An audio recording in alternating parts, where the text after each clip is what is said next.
Hi, this is Kym Watson of Ezeetrader. Welcome to a review. In this particular review, what I'm going to do is I'm breaking it into two sections. So if you just want to look at the technical analysis of the markets, it's on a separate link. What I'm going to do here is look at a creative use of stops. Now last week I covered the subject of what can you learn from 43 million trades, and it was really looking at the analysis made from FXCM's traders, people that have been trading with them, and how they did and how they won and lost money. The general thing was that basically people were pretty good at choosing, and they win more. They got more winning trades than they lose. The problem is they're losing more on each losing trade than they're making on the winning trades. Part of that is because we don't like losing. Part of it's because we probably put our stops in the wrong places, because we'll allow a trade a much bigger stop than we will in terms of reward.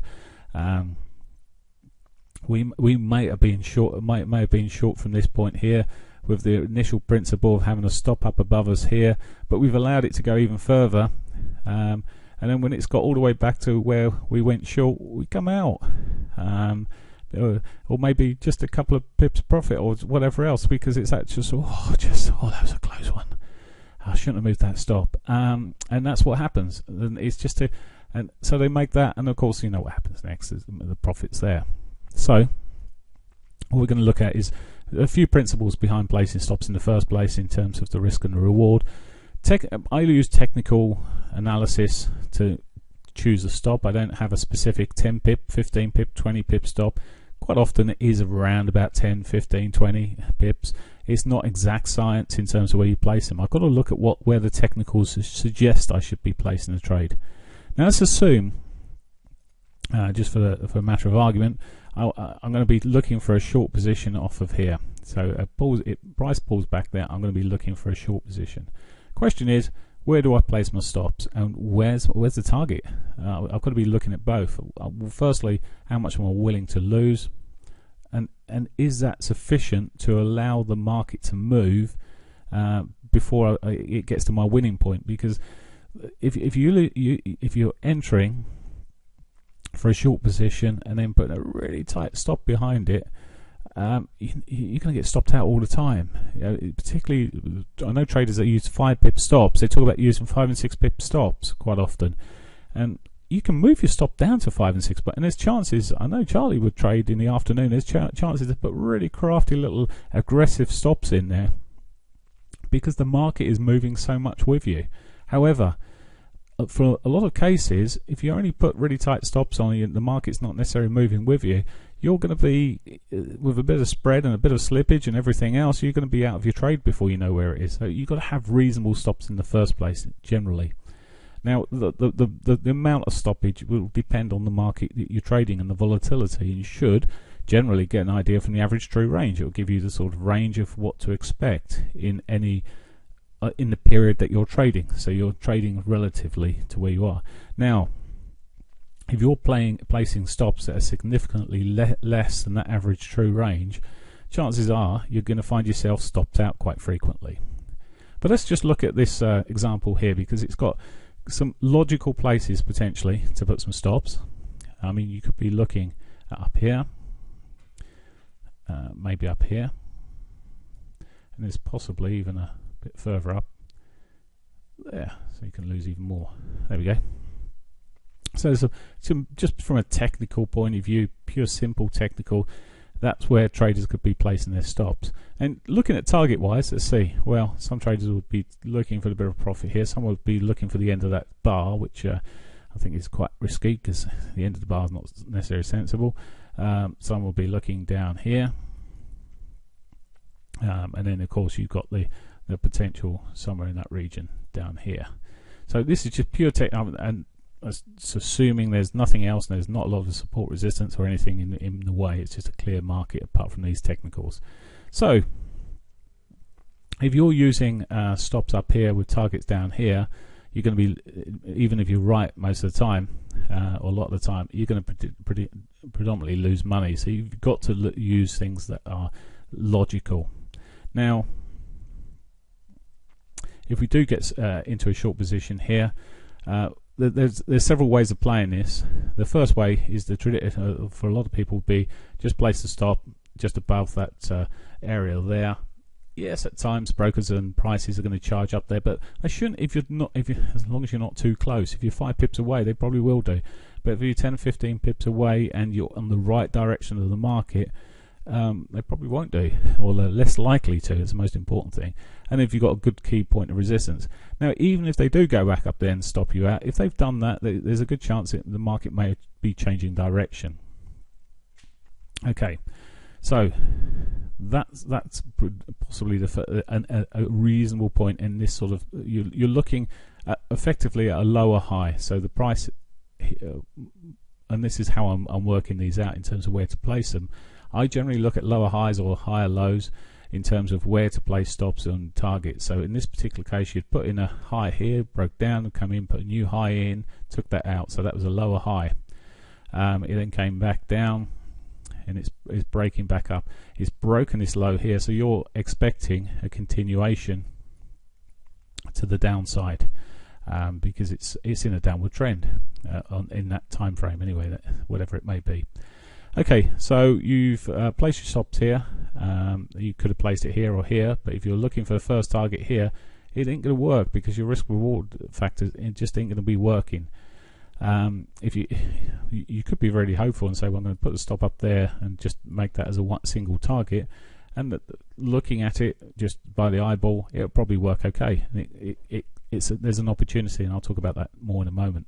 But you've got to have some sort of balance in what you're doing. You've got to have, I'm assuming, ignore all the stuff before here, but I'm assuming in this example the trend is largely down on the bigger time frames, so you're trading with the move effectively, and you're just taking a counter trend move. You're taking this counter trend move as an opportunity to go with the bigger trend.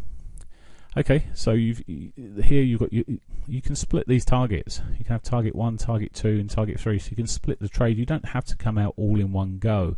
And this, by doing this splitting of targets, of course, so long as there's enough and the risk reward is correct around this, if you're playing in this direction, if you can get some more of these runners with these sort of relatively more modest stops, of course your risk reward profiles are going to look quite good.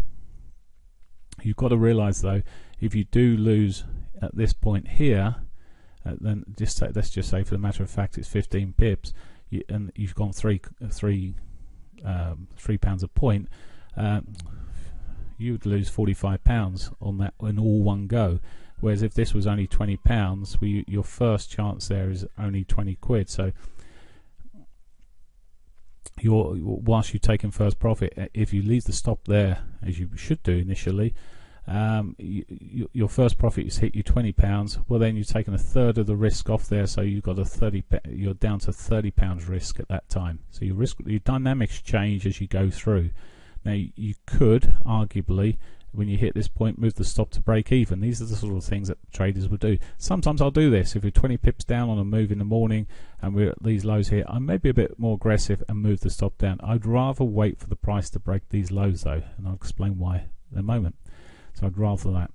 But there are other alternatives here in terms of also, if the market is a little bit more volatile and you've done your analysis and you're pretty certain on how things may run here, you could have two stops. I talked about 2-3 exits here. You could also have a bit of space for your stops. So you could say, well, actually, I'm going to have the main stop there. Oops, there, beg your pardon. Cross this out. That's my entry, and a stop up here, just to give it a little bit more width. But you've got to bracket these then. So this one here, I've got to make at least that much. I've got to let it run. I can't start then taking profit off of this position too early. It's probably only a 1-to-1 on that risk reward looking there. It's not the best of examples, but that's the principle. So you can put a bit of stop there. Give the market some movement if it looks a little bit volatile. So it's a slightly different way of doing things. And as I say, we tend to take the profits at different levels, and you can also be aggressive. So you've taken be a bit partially aggressive with a stop. I've just mentioned about putting the stop here and here. ignore that from actually. Yeah, leave this on. Ignore that for a moment. Once you've taken the first, move part of the stop down and leave part of the stop up there. So just give it a little bit of wiggle room for the second part. So you don't have to start the trade in any different way. It may be that you start here with your £45 risk. With your £3 a point, you've taken £1 off down here, so that's good. That's met. You bring a stop down on part of the trade for £1 effectively, and then you leave the original one where it is. Gives it a bit more flexibility to get the targets that you're looking for, because in a market where you're looking for 2 or 3 targets, we can get big movements that go either side a little bit, and it may just take this one out if you're too aggressive. But that's fine. You've come out of break even, so you've made 0 on that last bit. You may have made 20 quid on the first.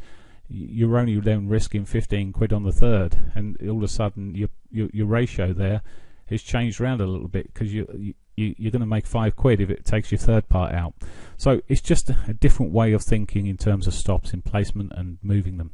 Okay, now in terms of once in a trade, there's ways of managing trades.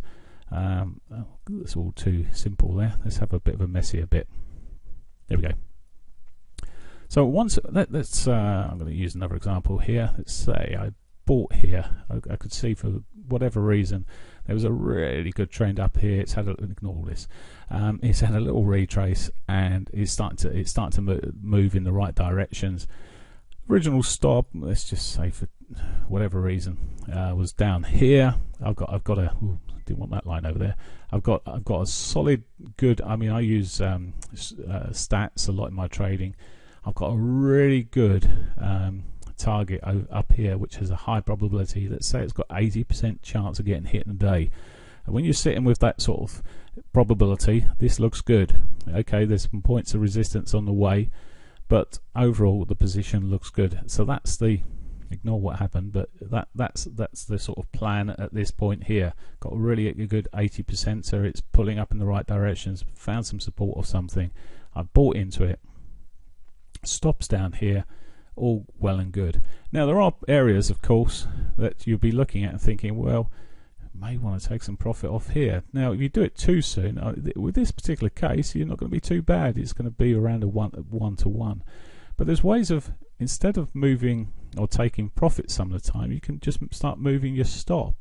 And instead, I mean, yes, we like to bank some profits, and in some mornings when the day's uncertain, there's some logic in banking some profits sometimes. So you can't have a hard fast rule. Looking at when you're trading and what's actually happening. If you've got an 80% chance on here, you could argue of this being hit. If this level being hit, you've got an 80% chance of being hit. You could argue there's reason not to do anything and just leave it and walk out, and they would be the most profitable people generally. Now, of course, we sit here and we look at screens, and the more you're looking at screens, there's a temptation to do something because you feel like you should do, and sometimes there is logic behind it. Something's changed, for example. So a moving average you didn't notice, or it was there, is now, because price has taken a long time to do something, it may get in the way, and it may be a key moving average which is going to change the ball game potentially and give you lesser profit. So you've got to be a bit open. But let's say if you want to really be managing things as you come up, you've got your initial stop down here, you've got your entry here, you've got potentially a first target at this level here. You may want to take a small part off. Sometimes I'd look for taking a third of the trade off at this point here, because it's locking in a bit of profit. Now there's various things we can do here. We can move the stop straight up. We could do what I suggested a moment ago, and look, if you're in 3 trades, let's say £3 a point just for a matter of ease, I've taken £1 off, I've still got £2 running. I could at that stage move £1 up there and leave £1 back here. So just in case it came down there, whipped me out here, but then continued in that onto 80% trade, I'm still in the trade. Next thing to do, or alternatively, you can move all the stop up to here, so you're now then £2 a point just below the low, because as it's broken this high here, my theory is once it's broken up a high and put a higher low in, well then it's safer to bring the stop below the lows there, so you could move your stop up, not at break even but below break even here. and then wait, and then let it do its movement. It's going to do that. It's pulled back, and the markets move. They breathe effectively, in a sense. They're up and down. You've got traders on both sides of the market. It's moving. So you've got to allow for these movements down. They'll come up to resistance points, prior highs. They'll come off of the prior high. Doesn't mean to say the move's over. It may just mean there's other traders thinking, well, actually, I'm going to sell into that point because it's been there before, or this is its first touch, or whatever else. I'm going to sell. And as you see in this particular case, we didn't do too much. Had a little reaction, then pushed on beyond it, broke it. So it's then moved up there, consolidated around this area here, pulled back, found some support here, and it's only when it breaks this level here that I then feel like you should be moving the stop up to the lows here. So all of a sudden you're tracking your position up. Now, price pushes up, it pulls back, it breaks that level there and runs up to here. At this point we can move the stop up to this level. Okay, that then it runs through. Let's say we've taken another third off, because in fact we're feeling really bullish now because the market's really going nicely. It's broken through, there's a good trend, the trend's going well, and we want to try and run it further. Well, as soon as it's made this high here and pulled back here and broken that high, I can then move the stop there quite aggressively and eventually just get stopped out on it. But okay, didn't make quite as much as taking 2/3 off here, but there's always the opportunity that it could run further. So it's just about using your stops creatively. Hopefully that will make sense. I will show you just two recent examples of trading. Just look at 5-minute chart, this morning's trade. There's nothing on here to show you exactly why we got into the trade at a certain level, but we did. Where did we get in? Can't remember the exact point of the chart. Let me just, can't find the exact point, so I'll, running off the top of my brain, I'm sure it's somewhere around about this level here. There was a certain setups occurring, and we had a good probability trade, and I think it may have been before then, but it doesn't really matter. The target was a very good high percentage chance of getting down to these levels here. And the stop, in fact I think it was higher than this we got in, but it really matters. Let's just assume it's just over the highs there. Good reasonable risk reward. It wasn't massively great, but it had opportunity, and also there was opportunity for it to go a bit further down here. So we had other targets, and there was another target just shy of that actually. So there was certain opportunities. This one was up the big percenter, the high percenter. It had around about 80% chance of hitting this one, so I like this one. So what happened? We got into the trade. It went down very, very quickly. Hit the target. Seemed actually, this makes it look like it went down a lot quicker than it felt like it went down, but sure enough it eventually just went down there, caught the target. So we got the target. However, looking to run some. So this was a 2/3 off trade because we'd already moved from the morning quite a long way through. I think it was 2/3 off we took here, but it then had a little bit bounce, and the stop at this point, well, because it was so far down, and there was logic of just literally saying, well, actually I'll move the stop down to break even at this point. So that it was a no-lose trade. But then we had this little retrace, and then it broke the low here. So it gave us the opportunity to move the stop down here to this point. The market then came down further. It came within, and then it dilly-dallied around a little bit, broke those lows there. As it was breaking those lows there, we could have moved the stop down there. As it was, I came out on pretty much down near enough the low there. There was some conditions had changed. There was support there, strong support, which could have changed things, and did change things as it happened. Took a while, but there was no point me sitting in there with the opportunity and the chances and the risk of actually it running up, which it did eventually run up quite high. It did come back to test those sort of regions, but as of yet it's not broken it, so taking the exit there was fine. But if I just trailed it down, I could have trailed it there. I wouldn't have got another opportunity to get it any lower than there before it had been stopping me out. But it's just an example how you could do it. Now an example how you can fluff it, and this was yesterday, and it was on cable, and I can see the exact point already. So fluffed it by just being a little bit too aggressive. We did get into a trade somewhere around here. There's logic in terms of it may have been a little bit, I think it was around about that level. around about this point here, it was 20 pips up. And I said to the guys, I'm going to move. I'm going to be a bit aggressive for this move. It's moved down quite nicely. Whoops. Let's put those levels back on there. So it was about here, and it was about this point here. I said, right, I'm going to just be a bit aggressive and move the stop down to break even. I just moved it from where it was, which was just above here, down to that sort of break even point just that bit too early, because it had a little bit of divergence there, but it just ran through the aggressive stop, making us nothing. And then you can see the story for yourself. So it was that case of sometimes, you just sitting there and you're just a little bit too aggressive. Could have changed, and I always look and review what I could have done better. One was just to leave the stop alone and walk away, and I had a good percentage winner down the bottom here again. I had a good target. It wasn't as high as the 80%, but there's a good chance of it coming down, which it eventually come down to. How could I managed it? Well, let's just move this chart along a little bit and show you how you could have managed it just in my using principles there. In terms of it's pulled down, hasn't really, arguably you could say, well, actually it made a lower high there. Possibly you could have done that, and you'd have been stopped out. Let's assume we got in around about this level, entry level, and let's assume our original stop was actually something like that. So it's original. You could have done that, but I know it's very easy retrospectively looking at what you do, but I think it's important that you learn from when you're doing something. You're doing it almost for the wrong reason. As I say, we could have it may have been that little divergence that made me bring it to break even, but whatever. By just holding it in there, even if I put half of it to break even and left the other half left, the other half would have been doing very nicely eventually. But where do we go next then? So let's assume I'd played it a bit more clever and left the stop where it was.